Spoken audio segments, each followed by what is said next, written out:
Welcome to Conversations with the Planets with Lori Kaufman and Alicia Cielle Heiser, a podcast that roots the wisdom of the stars into our lived experiences here on Earth and weaves the power of diverse healing modalities together with astrology.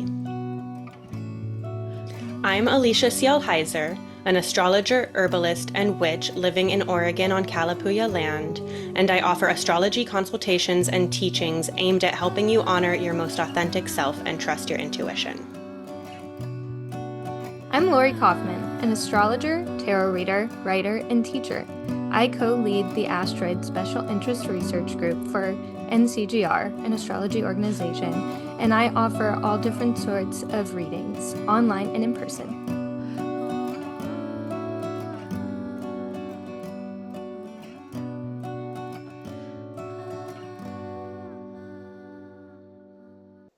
Hey everyone, and welcome back to Conversations with the Planets. And today we're really excited to have our friend and astrologer and yoga teacher Cameron Cassidy on to join us. So hi Cameron, thanks for being here. Hey, you guys, I am super excited and yeah, just super grateful to talk with you both today. So thank you for having me on. Yes, for Hi. sure. Thank you for being here.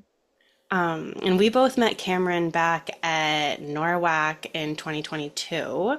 And he's just been doing so many amazing things with astrology, and it's been really fun to see like where you've been going with all of this. And Cam just gave a really good lecture at NORWAC this year, 2025, about the Sidereal Zodiac and the fixed stars. And it just kind of triggered like we thought it would be really good to just have an episode talking about the tropical versus sidereal zodiac because that's such a common conversation in astrology. It's such a common question I get from folks as well. And so, yeah, Cam, I feel like you started your lecture by talking about being like bi-curious and bi-zodiacal about how we need both zodiacs. So, do you want to kind of explain that a little bit more? Yeah, totally. It's when this topic often comes up, like before people even hear about what the difference is between either zodiac, it's always framed like tropical versus sidereal. And it's Mm-hmm. hard because for me, like in my perspective at this point, and you know, having conversations with, other astrologers who also, you know, have dabbled or work in both systems. It's like it's both and they're both serving different purposes and help us like look at things from two really valid and two really important perspectives. So for those of us that may be already familiar with like the tropical or Western zodiac, this is basically how we are aligning the positions of the planets relative to the Earth's orientation. So the way that our Earth is tilted towards the sun is what births our seasons. And so when we are basically plotting the positions of the planets against that circle in the sky, and that kind of tilting towards the sun, this is kind of called the tropical zodiac, the tropical framework. So we're beginning the zodiac at 0 degrees of Aries from the vernal point, which is where that ecliptic or path of the sun meets the Earth's equator and makes, when the sun is there, of course, it makes the days and nights equal. But then 2000 years ago, that point astronomically was also just coincident with the ram, Aries itself. And because of this long cycle of precession, which is the wobbling of the Earth's axis over 26,000 years, the constellations slowly drift away from this vernal point's position out in the sky. And so that vernal point is slowly wandering backwards through the constellations. Just like the moon and the moon's nodes, they're also precessing backwards as the moon has this kind of up and downward cycle over the ecliptic. The vernal point is sort of like the sun's nodes. So it's sort of the sun's crossing point over the equator, and it's also slowly drifting backwards like the moon's nodes. Um, so yeah, basically this reference frame gives the basis for looking at the sidereal or the constellational images out in the sky. So does that lay like some good groundwork for it, I guess. But Yeah, Yeah, absolutely. absolutely. Like the tropical zodiac, and Gemini Brett gave such a good lecture as yeah. well at Mhm. Yeah, he NORWAC, did. which I'm sure he has on his website or you can find through NORWAC about the tropical zodiac and just like the symbolic importance of orienting ourselves in relationship to the seasons. Yeah.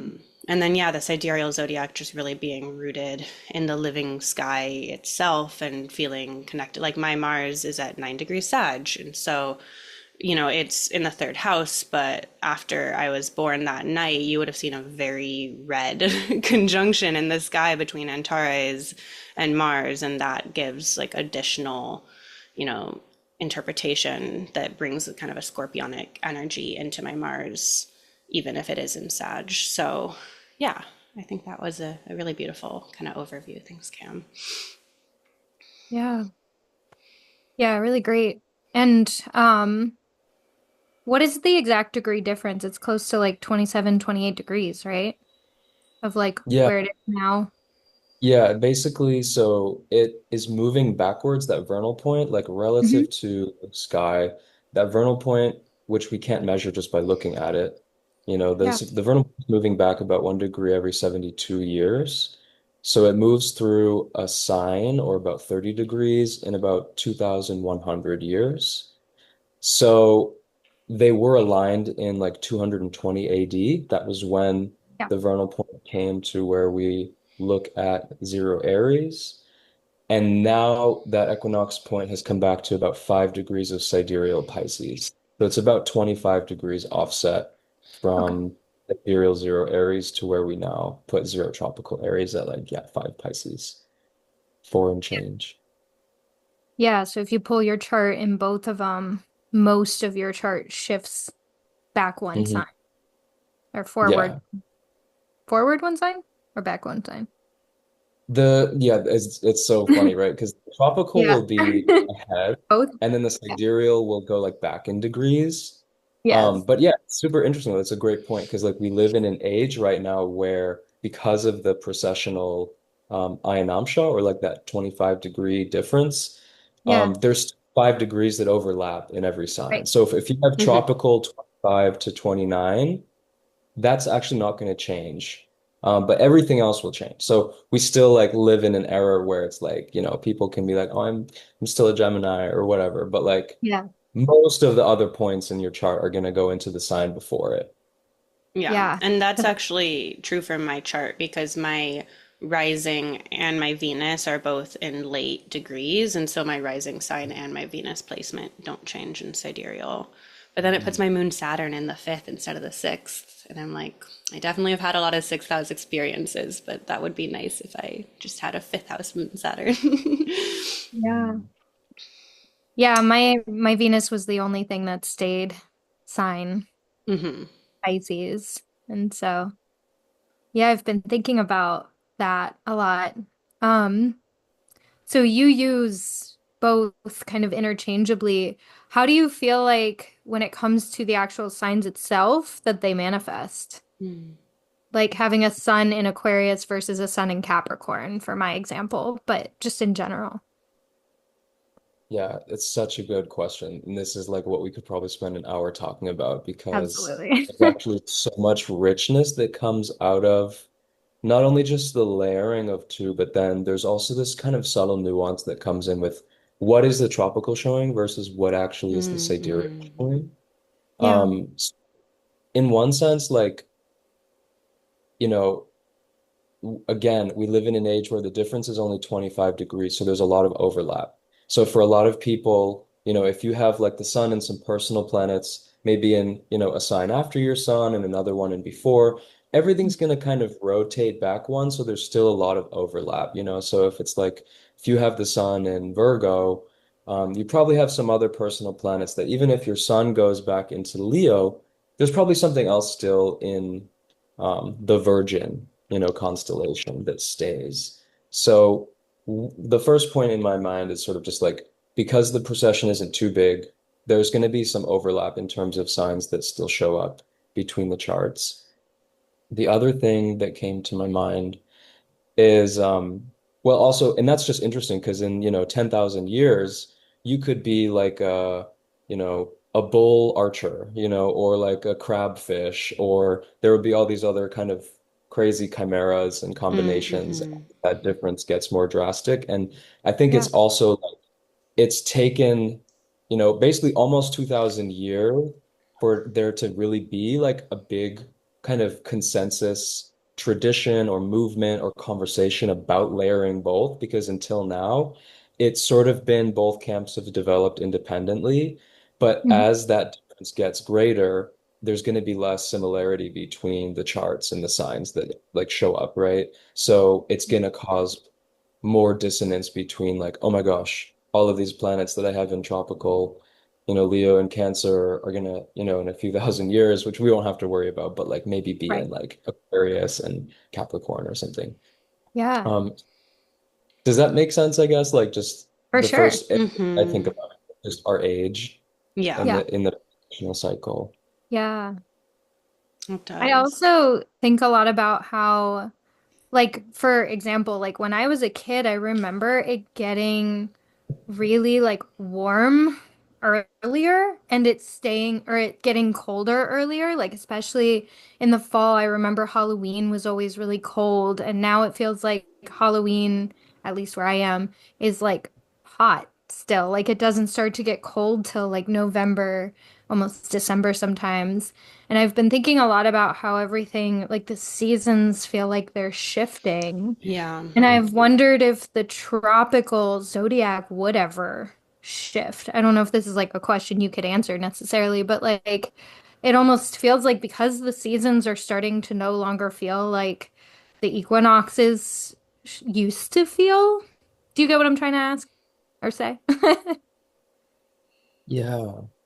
Yeah, I know. That's a really interesting point. Like that slow drifting that's happening, like Yeah. it's subtle, but you can totally pick up on it. And, Yeah. in addition to, just for what it's worth, a lot of other pieces of our climate crisis that are also contributing to Right. just a lot of chaos. I mean, right now, Saturn and Neptune are meeting on, the vernal point, right? Hmm. So whether we call that zero Aries or five Pisces, it's like we all know this is the world point that's, causing a lot of physical changes to the environment and starting a whole Mm-hmm. new cycle.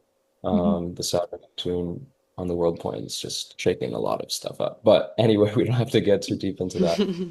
Um, but yeah, like that seasonal drifting is totally something we can feel. And even right now, the speed of the Earth on its rotational axis is actually accelerating.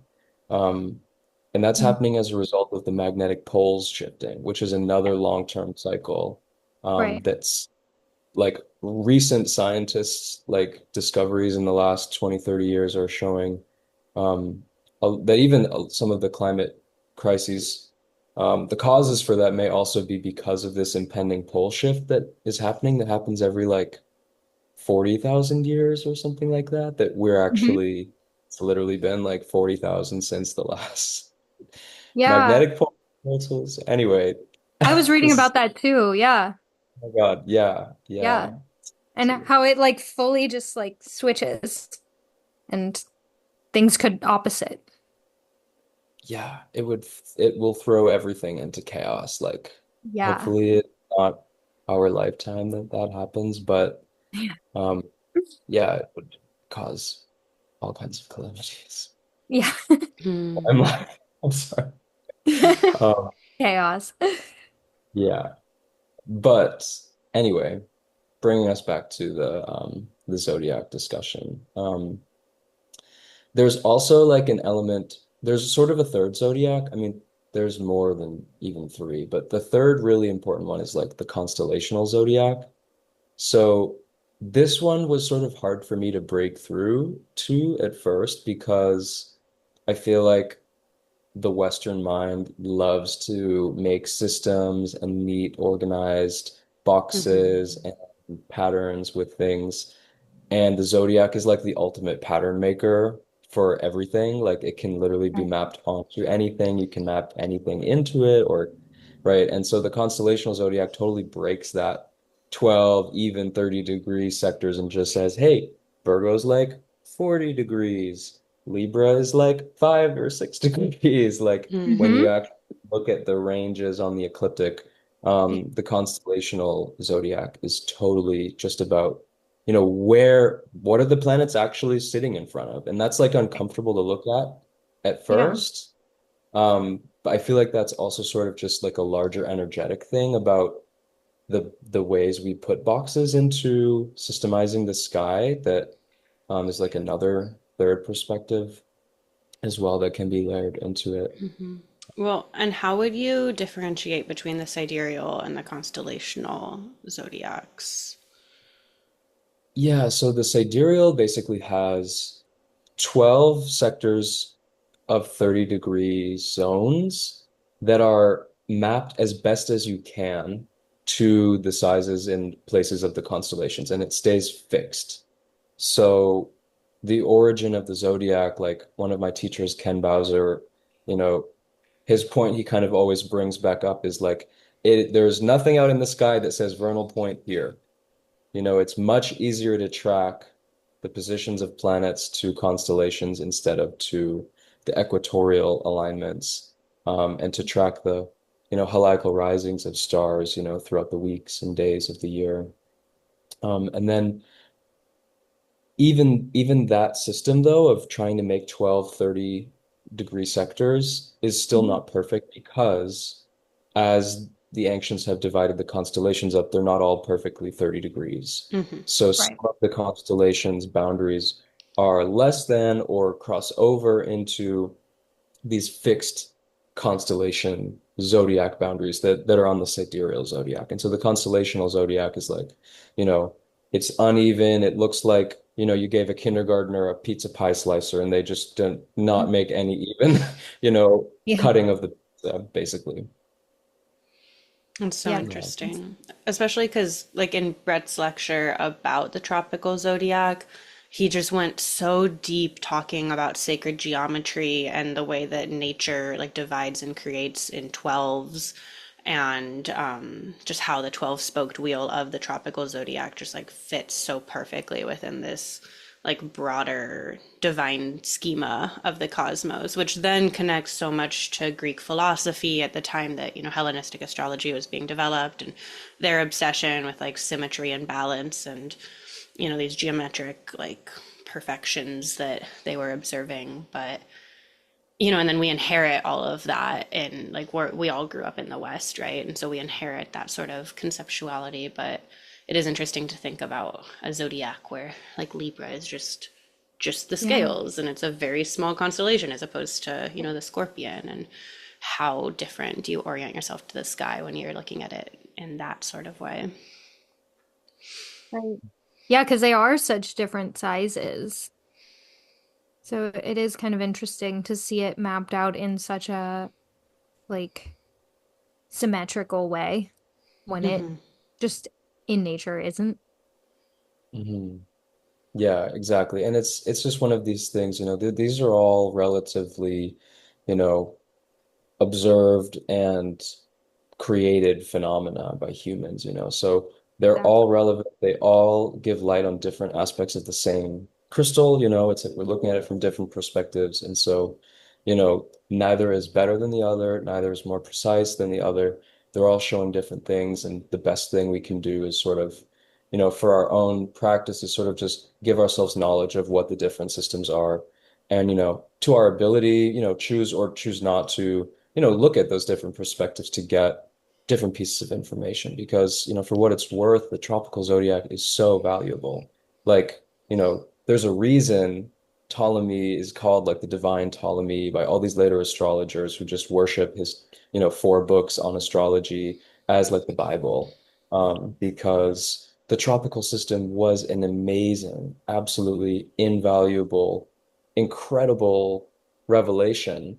Um, that he systemized to a whole new level because until then, the Babylonians had first developed the fixed sidereal zodiac, but they did also use the Babylonian tropical zodiac, which is actually a really beautiful system as well. And it sort of reminds me of what you were saying earlier, Lori, about like the drifting of the seasons and like because the Yeah. way they did it was um, we have like the 15 fixed degrees on the tropical zodiac where we have the cross quarters or those mid-season holidays. But for the Babylonians, those were like turning points. Yeah. And so like, their summer was actually that quadrant from what we would call 15 Taurus to 15 Leo, where there is actually the most daylight, Right. at that quarter of the year. And then same thing for all the other perspectives. Yeah. And so they used their version of that. And Mhm. then Ptolemy said, well, instead of putting the, vernal at 15 Aries, let's put it at 0 and sort of reorient that. But Yeah. yeah. Well, That and it makes also a lot of sense. just makes me curious of how different people's, because like one thing I'll also just say about astrology is that people have always made sense of themselves in relationship to the sky across time and space. And like we only have certain, like the reason we go back to the Babylonians is because they wrote on cuneiform tablets and those survived. And so we actually have the records of it where it's like, what are all of these different lineages of astrology that were oral, were lost, especially like through colonization and just like different ways people orient themselves to the sky that we like can only imagine now. But it just makes me wonder like what would a Viking astrology look like as opposed to people on the equator and relating to like length of days as well and like the amount of daylight and seasons changing and it's Yeah. just like it's such a place-based thing. Right. So yeah. Yeah. Because that's something I've thought a lot about is, with the sidereal mapping changing or already like being pretty off from where the tropical starts. And then our seasons, even just in our lifetime, have felt like such a drastic change. Are they all going to be so different? Like, are we still going to see Aries season, 0 degree Aries, the first day of spring? Well, is that going to be the dead of winter eventually? Like, is that going to be something that actually really shifts the meaning of the signs or Although something like that? the amount of daylight would still be the same. It would I just guess be like that's the true. weather. But Yeah. still, it's Fair. like when I'm giving readings to people who are newer to astrology and I'll just describe like mutable signs versus cardinal, I'll use the seasons, right? And I'll be like, okay, well, Exactly. Geminis are really flexible because during Gemini season, you're like, is it spring? Is it summer? I don't know. And you have to be flexible, which I will say it's currently the sun is in Gemini as we record this. And we had a crazy heat wave in Oregon over the weekend, which is scary, and like Saturn and Aries, and everyone go get air purifiers. Like even if you don't live in a place that's been getting smoky, like smoke does not know boundaries, and like we should all be prepared for bad air quality. But now it's like 70 degrees and cloudy. So it is like, okay, you do Right. have to be very flexible. But then how does that change with climate change? Like, does that change the meaning of Gemini in a way? I mean, there still Right. is the universal archetypal like energy of Yeah. Gemini, but then, yeah, how does that layer over time with the different seasons? Right. Yeah.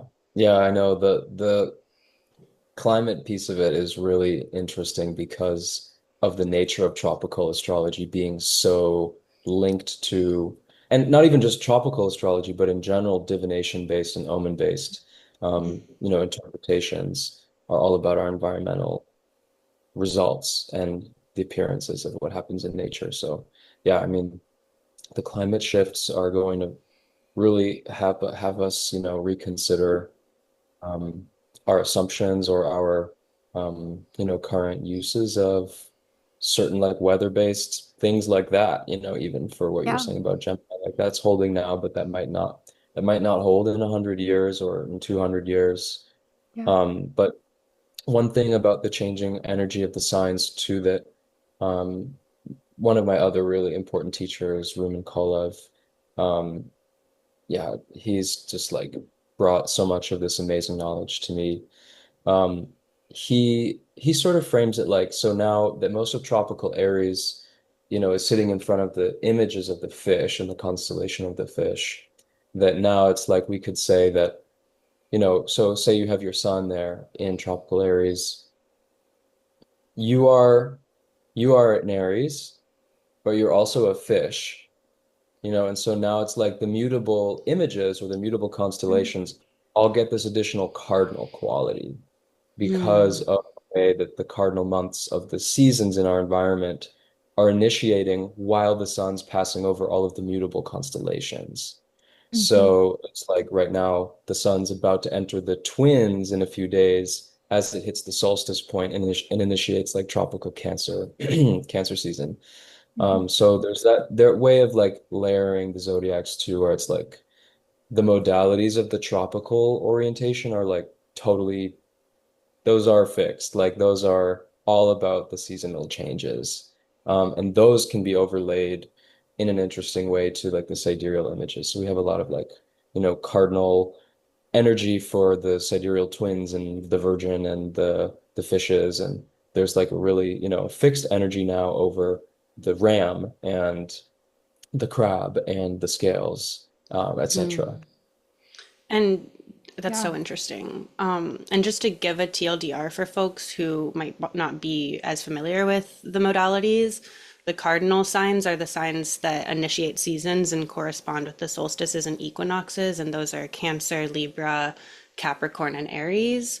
And then the fixed signs are the signs that come after that. And at least now with the way weather is, they Yeah. are the signs where it's like, okay, it's winter when it's Aquarius, or it's summer when it's Leo. And so the fixed signs are The Leo. midpoints. Yeah, they're Leo, exactly, where they're like the cross quarter points.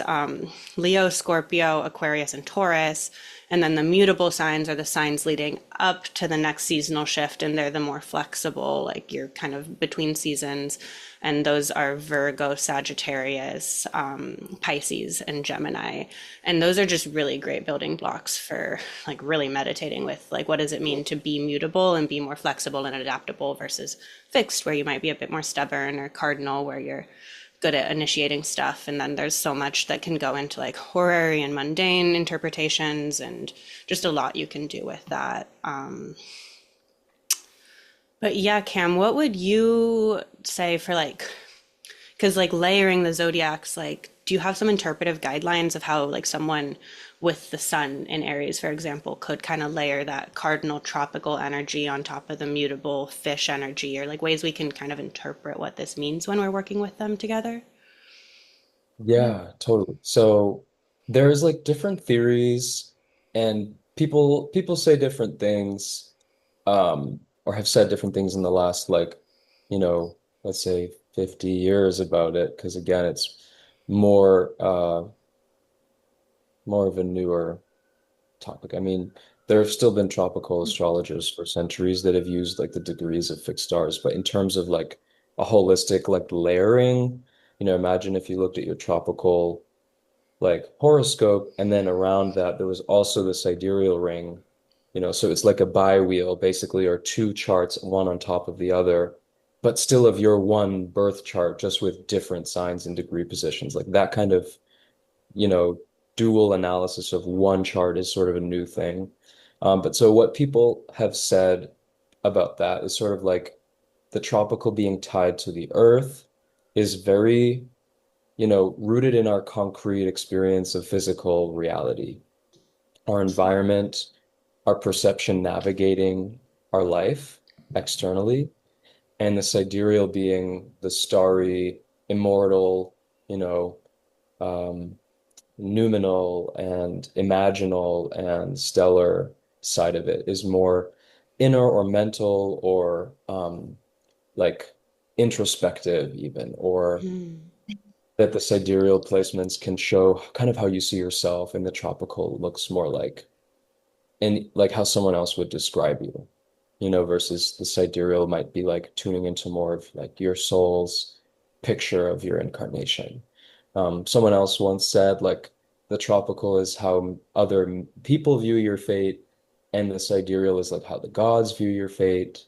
I mean, I think these theories are interesting. I can see them show up in those ways sometimes, but for myself, what I think is what I've like gotten from kind of layering both and looking at it is like both charts are going to tell the same exact story.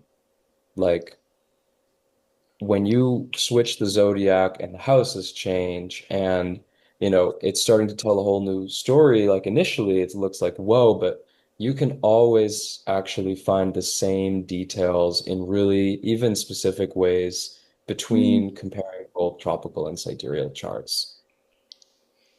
yeah. That makes a lot of sense to me. And I feel like Yeah. that connects to kind of the divinatory power of astrology and something that, like, one of my teachers, Jason Hawley, will talk about is how, like if you've given a reading to someone and had the wrong birth time, but then they still heard what they needed to hear.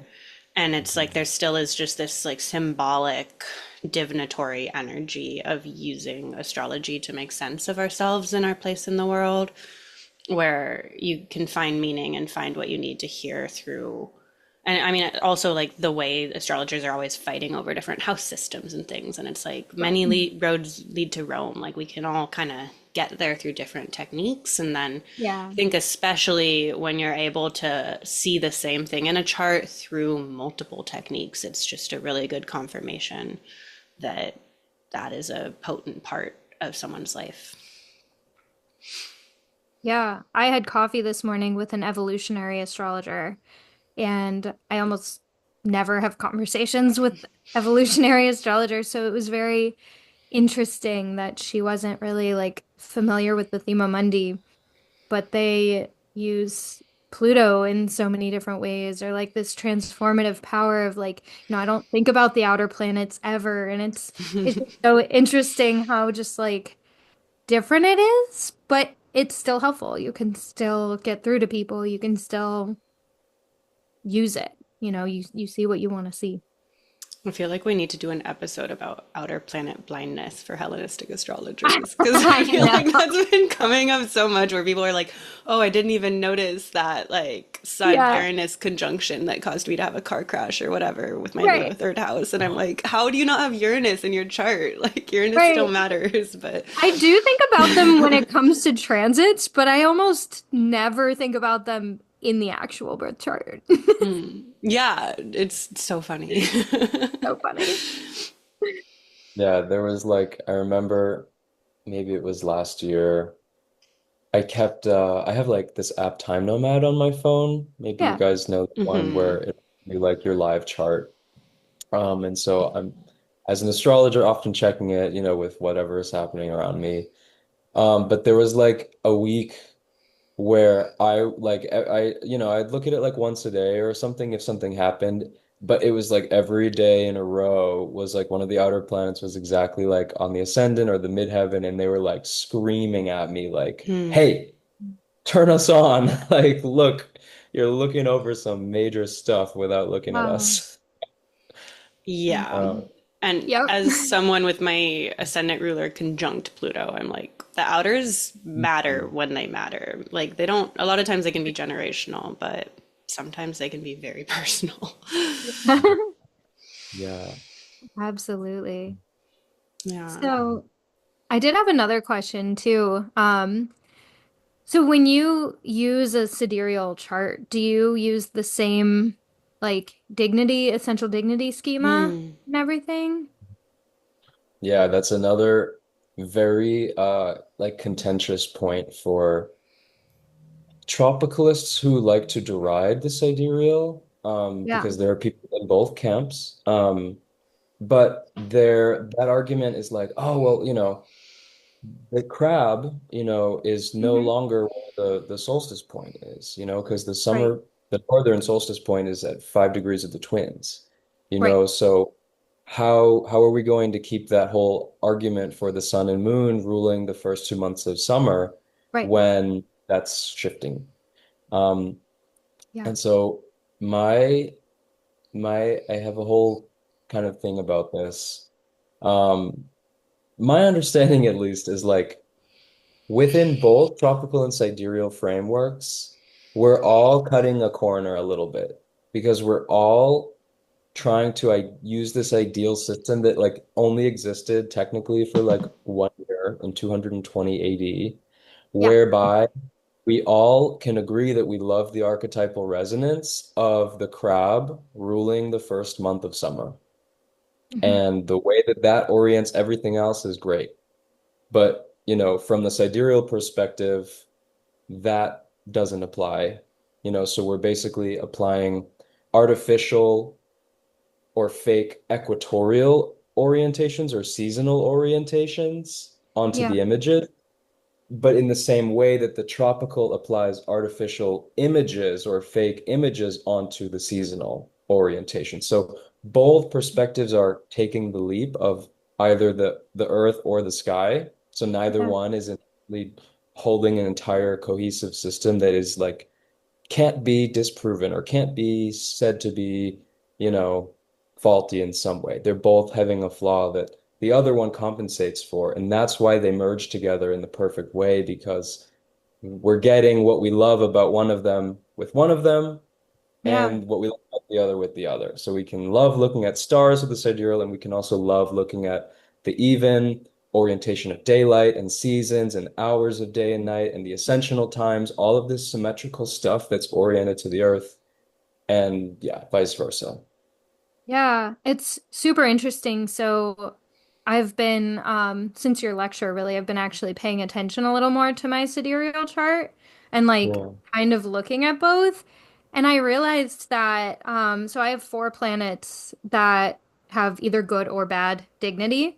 And my two good ones, my domicile Saturn moves from Aquarius to Capricorn, so stays in Mhm. domicile. My Pisces Venus stays in Pisces, but my Cancer Mars and my Aquarius Sun move into Capricorn or Gemini, so they become neutral. And I was like, that's really interesting to think about too, is like the two planets I have that have quote, bad dignity no longer have that. They are neutral now in that schema. And then, like, even my Aries moon moves into Pisces. Like, even that's a little more comfortable. Or I was like, huh, my chart is like so much happier. I think Jupiter moves into Virgo from Libra. But otherwise, I was like, my chart is like so much happier in sidereal. But then I was like, I'm not sure if that matters still, or if there's still that same schema, you know? Yeah, I mean, for myself, like I use every rule, everything I've ever learned about ancient astrology in the same way I look at that sidereal horoscope. So all the dignities, exaltations, the bounds, Hmm. all of that can just transfer right over because, Interesting. for what it's worth, when everything was aligned, all of the sources that we have for the techniques we're using today, were used from that perspective. Right. And so this is this has been debated, but from what it actually shows when we go and look at the horoscopes that they actually gave examples for and the distances of planets and then kind of reconstructing those horoscopes, um, it seems like for practical astrology, they were using the sidereal zodiac. Yeah. Um, Sort of for a few centuries around before, during, and after Ptolemy. Some of them are tropical, most of them are sidereal, but what is consistent is like whenever they talked about stars, like they would always say Aldebaran's at 50 in Taurus, like, centuries before and after that 220 AD alignment. Yeah. So, that would have been changing if they were using the tropical orientation, but it was 15 Taurus, like in 800 BC in Babylon to like 900 AD in Baghdad, with Saul. And so those lists stayed the same. So at least for practical star purposes, like they never always explicitly said it, but they were using that zodiac when they were doing star stuff, Sure. to identify constellations and individual stars. Um, but yeah, it's sort of like there's some ambiguity around exactly when would they revert to using either zodiac for like practical natal astrology.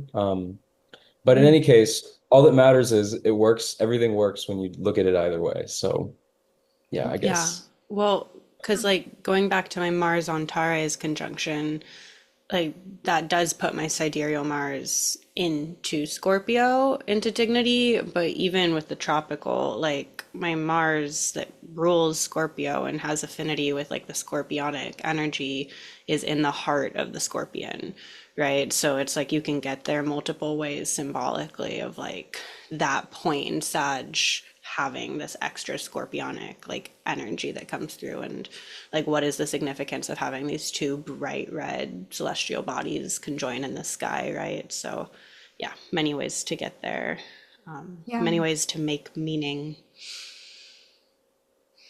Mhm. Yeah. Yeah. Well, you mentioned you had some example charts. Do you want to maybe share Yeah. those to kind of illustrate this a little bit more? Yeah, sure. Um, all right. So, can you guys see my screen now? Yes. Yes. Okay, cool. So we are looking at the chart of Johnny Depp in a program called Placidus, which was developed by my teacher Rumen Kolev. And so it's an amazing program for ancient astrology and especially for sidereal astrology. But what's really cool about this chart display is I want to bring your attention to there are these four like colored circular points. There's this like orange one, and then the red one, the blue, and the black. And these are basically, this is the tropical cross. So we're looking at the spring equinox point here, which has like the current Ayanamsha there. Again, that's like the degree value of where the vernal point is out in the stars. And then we have the summer point over here. I should be more general and just say solstice because of our lovely southern hemisphere folks. And then our other equinox point is the blue one, and then the other solstice is down here. And what is cool with this software is it's e really easy to toggle through looking at all of the different zodiacs. So this is tropical. So you can see that around this orange point, that is the beginning of Aries in this current display. And then I can click on the Babylonian or the sidereal fixed zodiac here, and you'll see that now that just lands into the early degrees of Pisces. So that point here, again, when Johnny Depp was born, was at 5 degrees and 44 minutes of Pisces. And so if I advance this chart like hundreds or thousands of years back in time, what we're going to see, and this is the advantage kind of using the sidereal, is that these reference frames for the signs won't change, but these 4 points are going to rotate through the images. And so that's also sort of like a distinction that, like, I think I had initially coming from a tropical perspective is it's like, oh, the stars are moving, like we're always changing their longitudes all these, every year they're changing a bit. But what's really happening is that the stars are staying where they are, and then the Earth is just rotating and changing this tropical cross or like the axis of our pointing out into space, into the sky. So if we go back like 100 years, or I'll do 72, um, you can watch that now I went back, now it's 6 degrees, 44 minutes. And I'll go back again, 7:44, 8:44, 9:44. And so we can keep going back into the 1500s, into the 1200s. And, we can really see how these precessional ages are rotating through the images. And eventually we'll get to like this 220, um, like right here. And you can see the vernal point was right there on the border of Aries and Pisces. Um, so does that make sense? Like, does this animation kind of show that Yeah, well? I Yeah. feel like that really brings what we're talking about to life. Because I mean, so much of this, I mean, astrology is all about like sight and just like, just invitation to everyone to go out and connect with the living sky at night and during the day, but especially at night when you can see the stars. But even just having the sight of this chart to kind of illustrate like precession and all of that is very helpful. Yeah. Yeah. So like if I go back to let's go to his birth chart. So with the tropical, like we can see he has Leo rising with Mars in Virgo. And I'll put Paul sign houses on. Oh yeah, and then the sun is in Gemini, Mercury and Venus are in Taurus, Jupiter's in Aries. And so, it's really nice to look at, this space between these two colored dots and think about that seasonal orientation. But then it's also nice because I can just kind of click here and then we get that other alignment to think like, okay, so yeah, his sun's in Gemini, right? So he's witty, he's a comic, he's an actor, he can morph into all kinds of different shapes and he's mutable and super mercurial, right?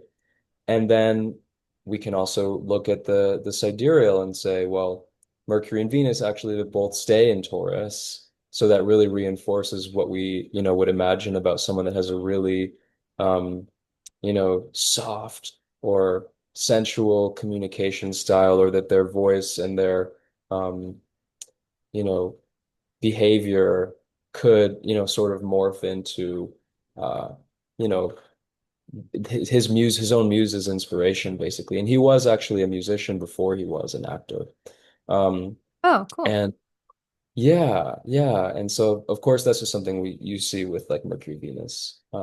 Sure. But then, the sun goes back into Taurus and Jupiter goes into Pisces here, and we can see how he has this like also magnanimous spirit. And even some of his characters kind of show up here. Like that Mars in early Virgo, is rising in the heart of the lion with Regulus. And Mm. so like I think about his role like as Captain Jack Sparrow.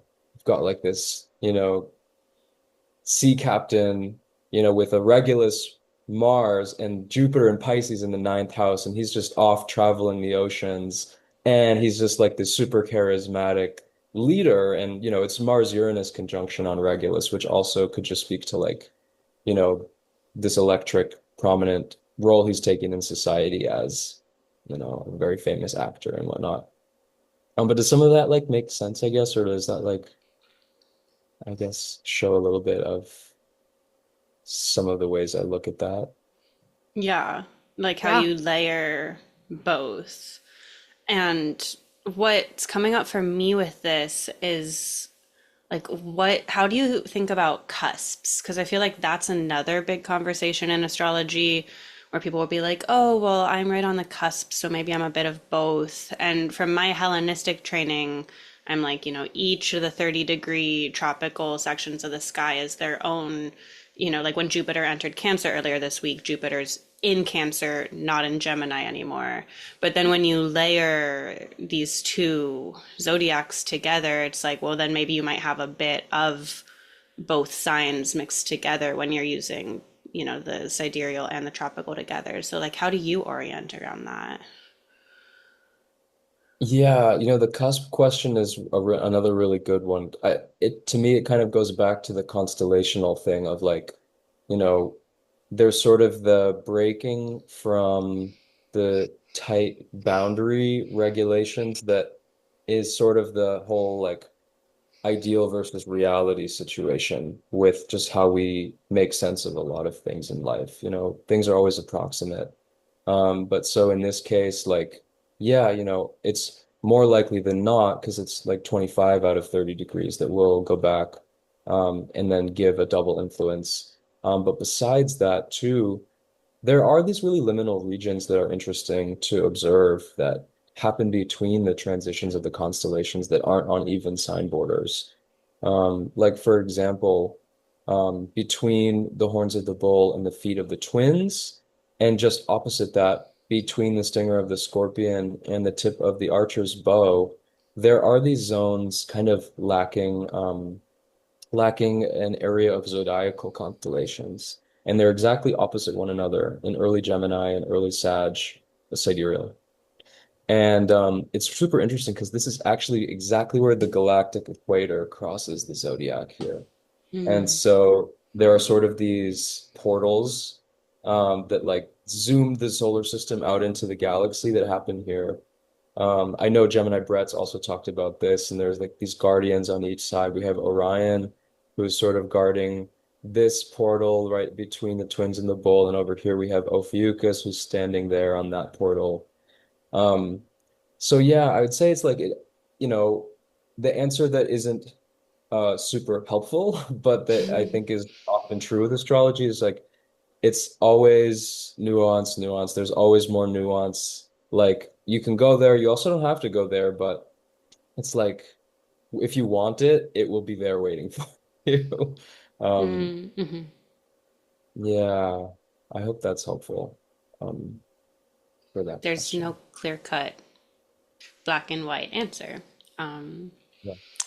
it makes me think too of like Dolly Parton and Donald Trump's charts. Like Donald Trump has a very late Leo ascendant, and Dolly Parton has a very early Virgo ascendant, and they both Mm, have Regulus on the ascendant, and that's, the heart of the lion. And like, Dolly Parton, even though she's a Virgo rising, like she's such a Leo, like she's such a performer. She has her big mane and like Yeah. her bright lion hair. And then they both kind of play out the mythology of Regulus in very different ways. But yeah, even though like one is Leo and one is Virgo, they still have the constellation of Leo coming through their embodiment. perfect example. Yeah. Mhm. And for what it's worth, like tropical boundaries are real. Like ingresses are real. Pole sign houses are real. Um, but yeah, there are just like there are also the constellational boundaries and the sidereal boundaries, which, are also sort of fake, right? These don't actually exist out in the sky, but because they are apportioned like as best as you can to the images, they work really well. Especially the Babylonian zodiac, which puts Aldebaran at 15 Taurus. There are some other zodiacs that are commonly used in India, like Lahiri, or Trichitra or Revati. And this is like sort of an adjacent discussion that might be good to just sort of briefly mention about why at least I use the Babylonian zodiac, and not some of the other like Indian Ayanamshas. And Ayanamsha just means like the difference of the where do we call zero areas, basically, right? That's the whole question of when you look up at night, like how are we going to orient ourselves? And so the Babylonians put Aldebaran at 15 Taurus, um, which also puts Antares at 15 Scorpio and puts their images, right into the hearts of those sign boundaries when you do that. Um, one of the big differences is that a lot of the Indian systems have Spica landing at 0 Libra, if not defining the zodiac because you pick one star and that orients all the other ones. A lot of them define the zodiac with Spica defining 0 Libra, but to me that doesn't really make sense like energetically. Like if we're like picking a star from the Virgin to say it will define the scales, right? Like I mean, we can kind of be picky to that detail because we're really only picking one star that we're gonna call like our trustworthy fiducial star. And again, nothing against Indian Ayanamshas, like they work, and in their lineages and their traditions that they've held, their timing techniques work with those zodiacs, right? Their timing techniques fail on the Babylonian zodiac because it's like a degree off, and that's really interesting. But for the sake of this whole argument or question about what are the best boundaries, the other thing that's really interesting that Rumen also taught me is like there's another mini opposition. There's the tip of the horns of the bull at 29 Taurus and the stinger Shaula at 29 Scorpio. And again, when you put Spica into 0 Libra, it pushes the horns and the stinger at 0 Gemini and Sagittarius. But it's like if we keep that back as well, it keeps Spica back at 29 Virgo. It keeps the bull and the scorpion fully in Taurus and Scorpio, right? So there are these other like little conversations that are happening when you go to that level of like looking at the orientation. But again, in my mind, the Babylonian is like about as best as you can do that, although it's still artificial. And then if you want to just throw your hands in the air, it's like, all right, we have the constellational at least to just say like, all right, it's uneven, but things are like kind of roughly sitting here and there. Hmm. Does that, because when I went, like, while I was watching the recording of your lecture, I went to pull my sidereal zodiac and I just used astro.com. And when I put it into sidereal, it gave me so many options. And then it was Options. like, note, only change this if you really know what you're doing, I which I thought hate was Yeah. a that really note. funny I note. hate that note. I despise that because Okay. that's the kind of like gatekeeping that's kept this whole perspective out of our consciousness in the West. Like it's Hmm. no, I Yeah. hate that note. I want to message someone about them getting rid of that. I've actually meant to. I've wanted to do that, but yeah, it's so pointless. Yeah, So I had the same thought. what would your advice be to people if they do want to? Because like astro.com is a really great free astrology software to go Yeah, play around with this. If they resource. do want to go in and like click around the different million sidereal options, like Yeah. Mhm. Why how do are you there so even, many options? yeah, like how do we even get into that? Like where do you start? Like, Yeah, well, it's like I said, you can really only pick like one star that's going to orient your whole system for you. So they're all just different systems that are picking different stars and each kind of claiming, not literally, but kind of like I'm the best orientation for these artificial 30-degree sectors to land on the Mhm. constellations as best as we can. And so the Babylonians, who again, were the originators of the system, chose Aldebaran. And then the zodiac kind of went all over the world from the, Fertile Crescent, and people started using and picking different stars, especially in the East, in India. Um, yeah, they've developed a bunch of different systems. And even in recent times, some people now are like, well, there's the proper motion of a star, which is like in 90,000 years, they're actually all moving apart from each other and they move a little bit. And so they're like, you shouldn't even use a star. You should use the galactic center because that's way more precise because that won't change in a million years or, so there are constantly more like perspectives about what the best Ayanamsha is. Neither is really gonna be the best. I'm super into the Babylonian tradition and for the whole reason about like the oppositions, which I feel like are maybe like these kind of like subtle winks from the creator, maybe that there are some of these like internal things that do Yeah. line up really interestingly with the Babylonian zodiac. Experiment for yourself, test it for yourself, um, listen to what your teachers use, and yeah, figure out, for yourself what you think is the system you want to adopt. And Yeah. Are there any that you particularly like or suggest people look at? yeah, so basically the Babylonian zodiac, it's been called, or the Aldebaran zodiac, or Aldebaran 15 Taurus. Like in astrology programs, it's named different things. It could be named any of those. It could also be called Fagan Allen or Fagan Bradley. Yeah. Um, they were all sidereal astrologers. They actually were like the pioneers of the school of Western sidereal astrology Mhm. in the last century, who laid some amazing groundwork for research into Babylonian and Egyptian astrology, and making some of these discoveries about their use of sidereal zodiacs. So any of those zodiacs should orient you to this whole system, like I've been talking about, basically. very Yeah. cool. And I feel like, would you agree that it's also pretty probably helpful if you're using a specific technique to at least learn the technique within the zodiac that it was designed? Because I think of that with like Hellenistic astrology and the whole sign house system. Like there's a million different house systems to use, but then like using whole sign connected with Hellenistic techniques because that's how it was designed kind of helps you learn the technique. So I feel like that would be relevant here to sidereal. Like you're saying, the like Indian Ayanamsha is not effective in the tropical because like the degrees are off. So like using techniques within their lineage until you're familiar with them. Yeah, I think that's a perfect piece of advice. Like I would give to anyone here is like if you're using Hellenistic techniques, like use the Aldebaran zodiac, like for what it's worth, scholars are, there's pretty much a consensus that that was the zodiac that Hellenistic astrologers were using. Um, and but it's also like, yeah, you can use Lahiri or one of these Indian zodiacs as well. And it's like they still use a lot of the same things, like the rulers of the first house and these kinds of things that it's not like the Ayanamsha is going to break your practice, but for like, one of the techniques I taught at Norwalk was like the bright degrees and, really looking at which degrees the stars fall in.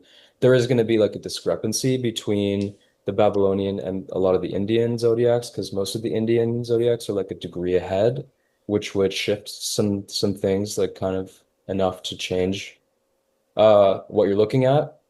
But Mm, yeah, yeah, I would say check the Babylonian and yeah, cool. And explore. which chart ruler do you like better then? Um, I really What look do at you the image. resonate with more? I mean, I really look at the image. So, like, in truth, like looking at Johnny's chart here actually is a perfect example Yeah. because his ascendant is like the 19th degree of Cancer sidereally. So, tropically, we're looking at 13 Leo. Hmm. Then, sidereally, this is like 19 Cancer. But as you can see, these curved black lines here are like simulating the horizon. And Leo is just beginning to touch the horizon because the crab is kind of only the first 20 degrees or the first two decans. Mm, So again, there are these thresholds. And so I read that and I say, like, well, for the integral structure of the zodiac, like it's Cancer, right? For things like yeah. rulers of houses and annual perfections and like sign-based stuff, it's like, yeah, we can look at the moon as a really important ascendant ruler. But, we can't deny that the lion is rising and occupying most of the space right there underneath the horizon. And then he's got this Yeah. 11th house sun, in the horns of the bull, like this really sacred and powerful region.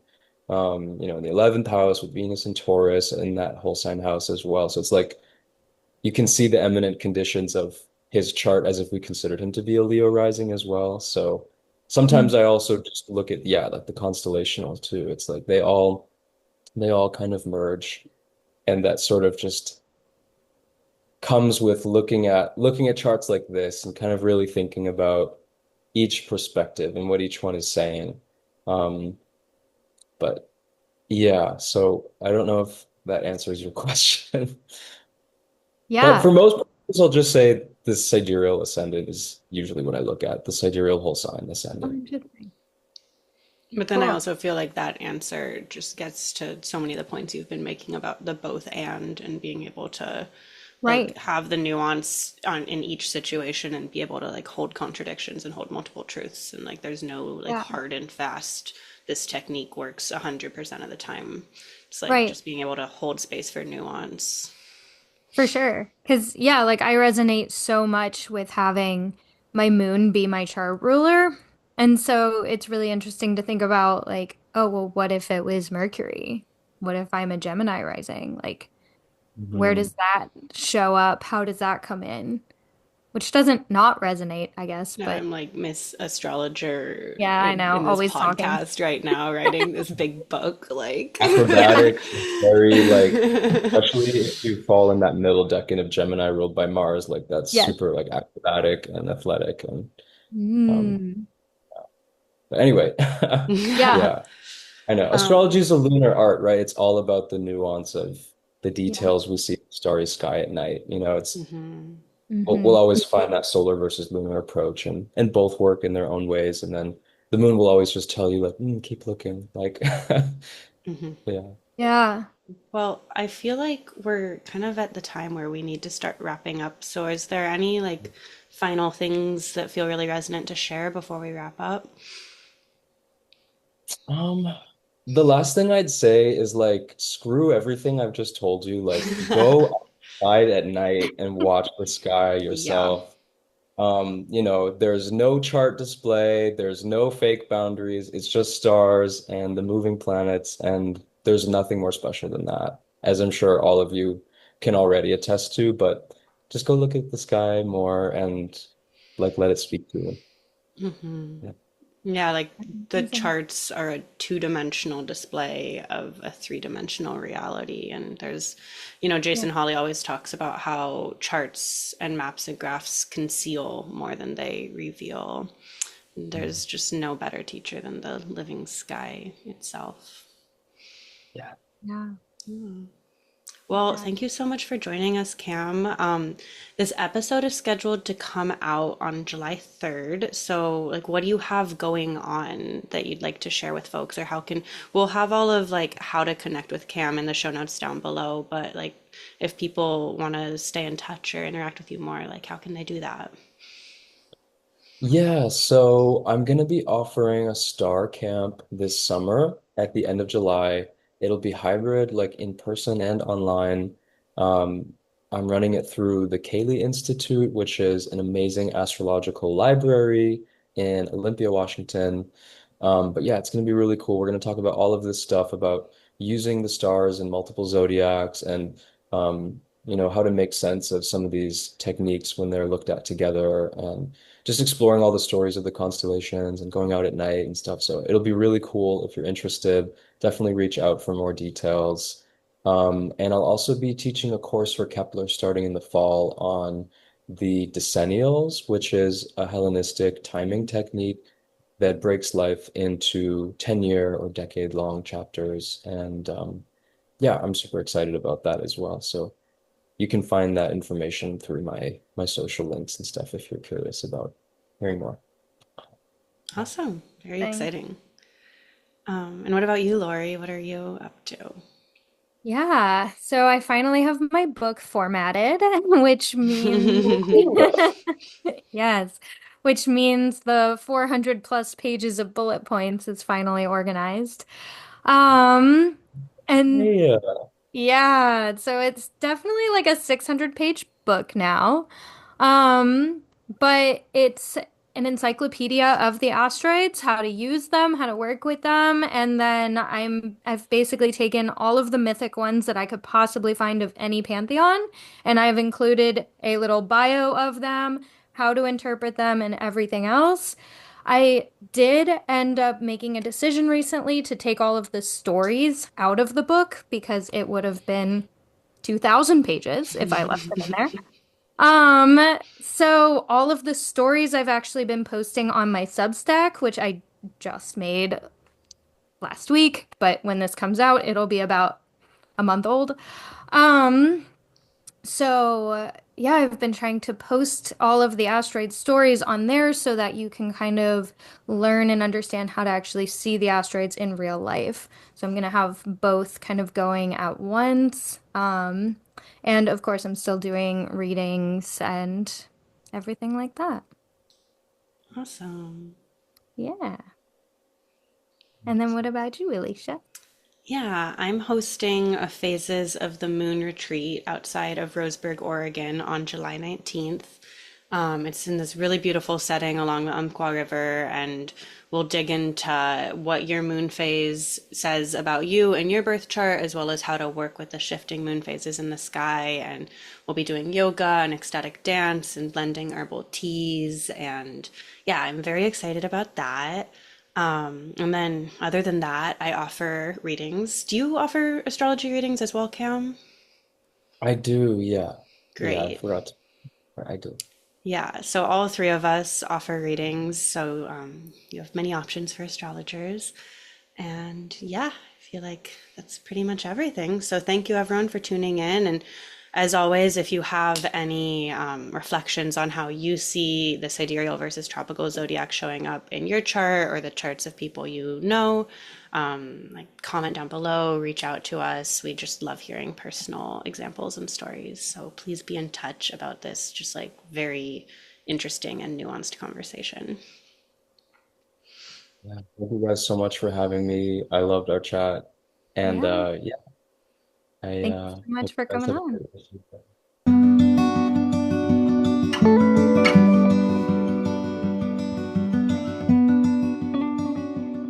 Thank you so much for joining us today. If you have any personal stories to share or thoughts and reflections about what we discussed in this episode, please comment down below or reach out to us on Instagram. And please come follow us on Instagram at ConversationsWPlanets, where we share forecasts and updates about the astrological movements happening in the sky, as well as updates about our episodes. The link to our Instagram is in the show notes down below.